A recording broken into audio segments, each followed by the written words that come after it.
Assalamualaikum warahmatullahi wabarakatuh. Waalaikumsalam. Nama saya Muhammad Aris Wirya. Saya sebagai Direktur Utama PT Konsumen Perumahan Nasional atau Koprumnas. Selamat pagi.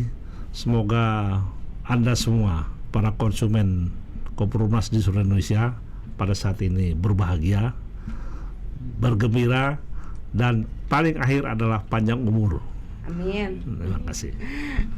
Oke, selamat pagi Pak Dirut, sehat? Alhamdulillah, Bu. Iya, perkenalkan ini adalah Pak Dirut kami dari PT Koprumnas. Izinkan saya Pak untuk mengajukan beberapa pertanyaan. Boleh. Ya, semoga ini bisa membantu teman-teman saya Ya. yang terutama yang belum bergabung di Koprumnas nih Pak.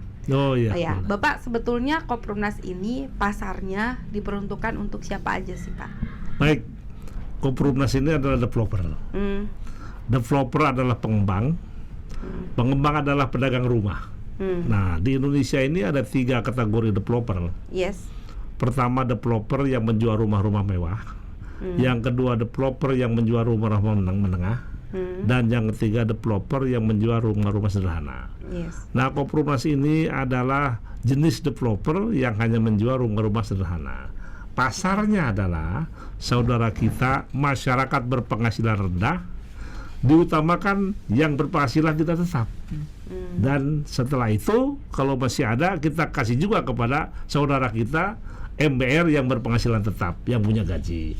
Tapi prioritas kita adalah MBR yang tidak punya gaji, tapi punya penghasilan dan punya usaha. Oke, terus Pak, tantangannya apa sih Pak dalam rangka memahamkan konsep Koprumnas ini yang katanya pionir nih Pak di Indonesia kan?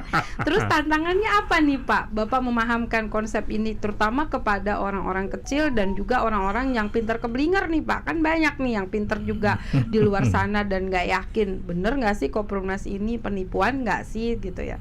Gimana tuh Pak? Tantangan, hambatan, gangguan, cobaan, rintangan itu selalu ada di setiap manusia dan setiap kurun waktu. Koprumnas dilahirkan selalu dihadapkan dengan tantangan, gangguan, rintangan, cobaan. Dan itu merupakan pil atau vitamin yang tidak boleh menyerah, justru kita hadapi. Dan tantangan yang dihadapi oleh Koprumnas adalah pertama, informasi yang belum diketahui. Yang kedua, menghadapi konsumen-konsumen yang memang heterogen. Heterogen itu adalah bermacam-macam karakter.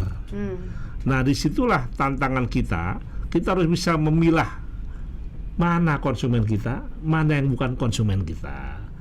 Nah, kalau kita hantam kromo, semuanya kita tarik menjadi konsumen kita, maka di situ akan terjadi hambatan dan rintangan, bahkan sampai ke gangguan. Gangguannya apa aja sih Pak? Gangguannya karena orang yang memang bukan pasar yang harus kita tuju dan dia terpaksa masuk. Ya pertama, dia ini memang tidak niat punya rumah yang berkelas MBR. Banyak kan orang sudah punya rumah, dia masuk salah kamar, sehingga yang dia lakukan banyak nuntut, ngeyel, banyak ngantur, dan semuanya seakan-akan dia ini sebagai developer, dia sebagai developer. Ya, padahal karakter developer dengan konsumen itu berbeda. Ya, konsumen itu hanya dia siap dengan membeli rumah yang kita tawarkan dan dia siap mengangsur. Sedangkan developer itu multi kompleks. Ya, kemultikompleksan inilah yang tidak disadari oleh para konsumen, dianggap ya developer sama aja dengan konsumen. Nah, ini yang kadang-kadang membuat masalah dan itulah tantangan kita. Tapi bagi kami yang begitu sudah biasa karena sudah kita antisipasi, maka tidak masalah.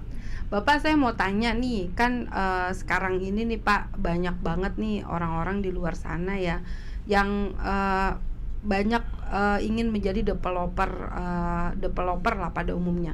Terus Bapak kenapa sih lompat dari developer konvensional yang tadinya menggunakan dana bank, terus tiba-tiba sekarang Bapak menjadi seorang dirut developer yang konsepnya tuh malah berbanding terbalik dengan apa yang Bapak kerjakan 25 tahun gitu loh Pak. Sebenarnya tidak berbanding terbalik, bahwa developer ini kan ada dua, konvensional dan syariah. Iya. Ya.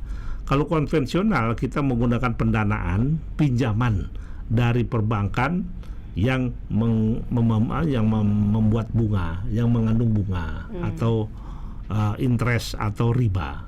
Sedangkan developer syariah ini yang memang kita tidak meminjam uang dari bank dan bisa juga minjam uang dari bank tapi yang tidak menggunakan riba. Nah, dari developer syariah ini kita pecah lagi. Ya, ada 3 kategori.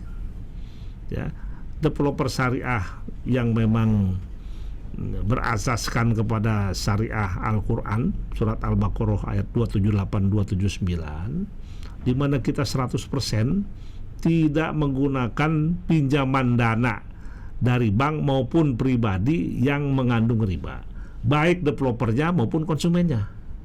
Nah, ada juga developer syariah yang developernya nggak pinjam uang bank, tapi konsumennya dibolehkan pinjam uang bank syariah. Dan yang ketiga, developernya pinjam uang bank syariah dan konsumennya pinjam uang bank syariah.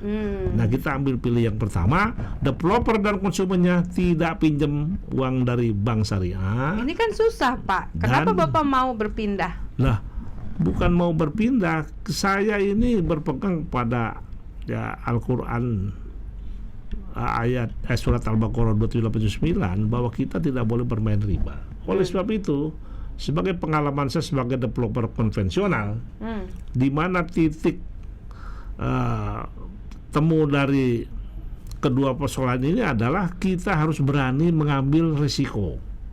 Risiko yang paling berat adalah bagaimana kita bisa membangun rumah tanpa riba, bisa mengurus perizinan dengan tanpa modal dari perbankan, dan yang ketiga bisa menjual dengan kondisi yang kita mau. Nah, seperti kalau Koprunas, kita menjual rumah 2 tahun dulu konsumen ngangsur, baru tahun ketiga sampai tahun kelima serah terima kunci.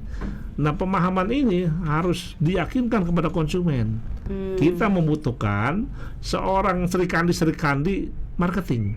Dan Srikandi marketing yang sekarang ada adalah e-commerce marketing yang dinakodai oleh Ibu Diah Kusuma Putri Muda. Itu. Sedangkan saya sebagai developer syariah yang berakhlak, developer syariah yang betul-betul berakhlak syariah, nah saya yang akan menakodai.